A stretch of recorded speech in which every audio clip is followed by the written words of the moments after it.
আজকে একদম পড়াতে যাওয়ার ইচ্ছা করছে না একদম। দিন দিন শরীরটা মানে কি বলবো এত কুঁড়ে হয়ে যাচ্ছে, মানে কি বলবো।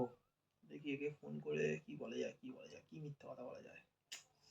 একটা ঝড় তো আসবে, সেই হিসেবে কিছু একটা বলে ফেলি। ফোন করে দেখি।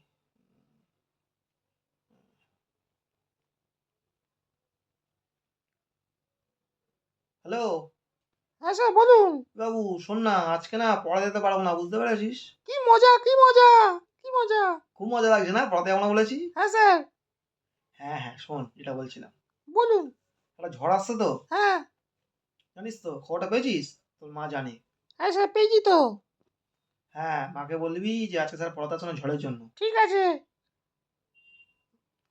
মাকে দে, মাকে দে, মাকে দে। আচ্ছা মাকে দিচ্ছি। হ্যালো।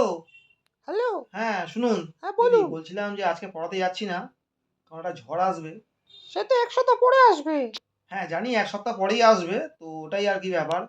আর বুঝতেই তো পারছেন আমার এরকম চেহারা, এখন যা অবস্থা, মানে টেবিল পাখার হাওয়াই সহ্য করতে পারি না, আর ঝড় তো কোথাকার কথা। সেই ভয়েতে আমি এখন বেরোচ্ছি না, বুঝেছেন? যা হোমওয়ার্ক আমি সব ফোনেতে দিয়ে দেবো, বুঝতে পেরেছেন? এরকম করলে কি করে হবে?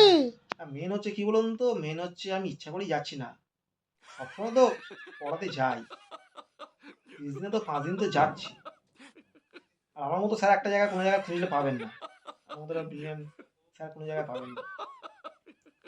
এই তো এত টিউশনি ছিল, সব এই করে করে ছেড়ে গিয়ে একমাত্র আপনি শুধু রয়েছেন। এত ভালো পড়াই সবাইকে আমি, তো আপনি ব্যাপারটা বুঝেছেন, আর তো কেউ বোঝে না না। যাই হোক, চিন্তার কোনো ব্যাপার নেই, তো আমি চলে যাবো ঠিক 7 দিন পরে আমি যাচ্ছি।